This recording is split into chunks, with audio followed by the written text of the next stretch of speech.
बल कभी नहीं ला सकता। कमजोर शांति की पहल नहीं कर सकता। वीरता ही शांति की पूर्व शर्त होती है। शांति की पहल ताकतवर ही कर सकता है। लेह में जवानों के बीच प्रधानमंत्री मोदी का यह संदेश हिंदुस्तान के दुश्मन के लिए था। भारत माता की। अब उसी विश्व शांति के लिए ये देश दृढ़ संकल्प है।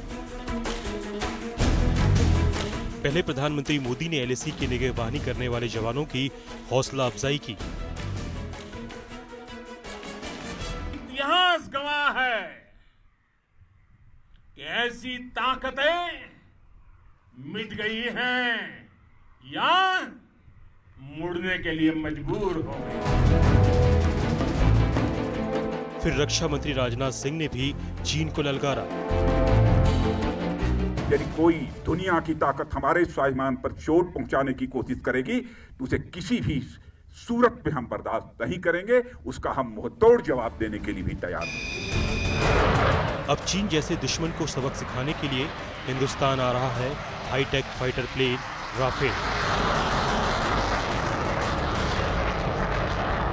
बारूद से लदे बाहुबली राफेल जब हवा को चीरते हुए निकलेंगे तो दुश्मन की आंखें फटी की फटी रह जाएंगी, दुश्मन की नींद उड़ जाएगी।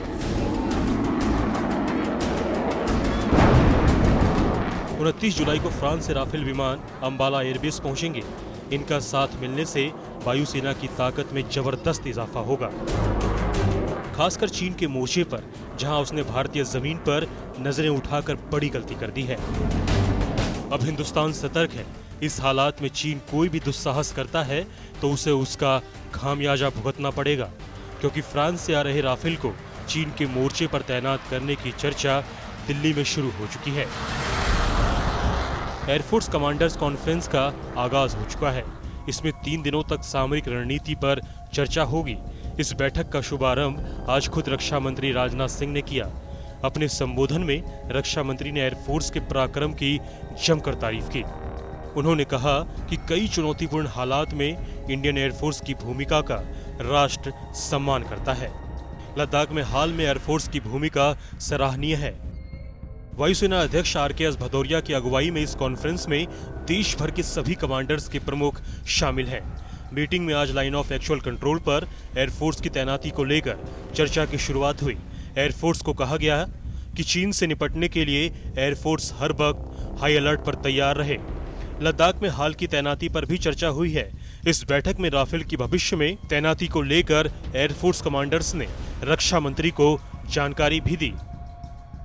रक्षा मंत्री राजनाथ सिंह ने एक बार फिर से ये साफ कर दिया कि वायुसेना को कम से कम समय में ऑपरेशंस लॉन्च करने के लिए पूरी तरह से तैयार होना चाहिए। इसके चलते रफाल का आना भी बहुत अहम माना जा रहा है और इस पर चर्चा हो रही है कि क्या रफाल के आते ही उसको लद्दाख में इस्तेमाल किया जा सकेगा। लद्दाख में वायुसेना की भूमिका बेहद अहम है।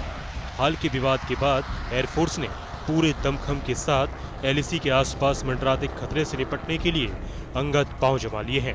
अब इंतजार राफेल का है।